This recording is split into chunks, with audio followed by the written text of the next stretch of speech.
Hey guys, Dan at Warpaint JKU. As you can see, I got war paint behind me.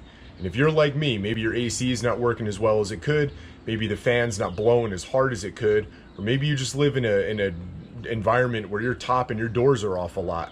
Go to the off-road park, it's super dusty, you want to make sure the air is clean, or simply want to get that musty smell out of the interior of your rig from some dripping water or anything that may have spilled on the floor while you did have your top off. You're going to want to check this out.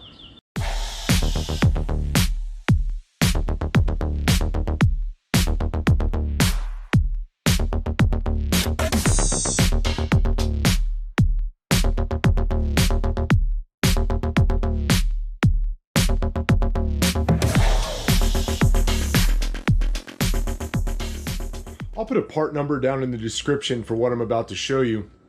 But a long time ago when I got my Jeep JK, I learned that some Jeeps have cabin air filters, some Jeeps do not have cabin air filters, but all of the JKs have a spot for a cabin air filter. And pretty recently, it occurred to me that the weak airflow coming out of my vent was probably due to a clogged cabin air filter. So let's dive on in there. First thing you're going to want to do is open your glove box and remove it. The way you're going to remove your glove box is just by pushing in on the two sides back in here, and it's just going to lower down and release. When you push in on those two sides, you can see here there's like a little plastic nub, that, and then there's one directly on the other side. Those are basically just catches in here.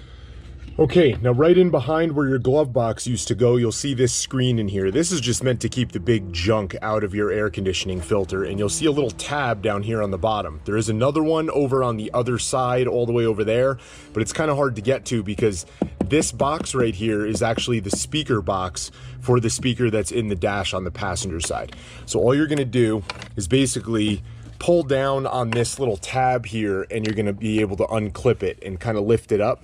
And then if you look directly in there under this, okay, there's two things. You can see this piece in here that my finger's touching. You're gonna wanna put the key in the on position, all right, so that it lifts this up and out of the way. You're gonna wanna slide the first filter in, like so,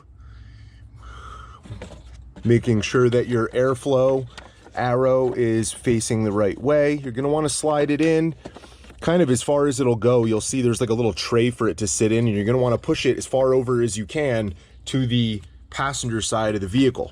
Then you're going to want to take the second one that they gave you and push that one in right next to it. All right, guys, so there you have it. All right, you saw how we slid them in. Make sure a couple of key points to make sure you buy the air filter that you want for your rig, depending upon why you're buying it, right? If you're buying it to remove those smells, make sure it has carbon added to it. If you're not, you just simply want to keep the dust and the junk out of your AC coil. Any of them are going to do. You don't have to spend a lot of money. You're going to change them every spring and every fall anyway.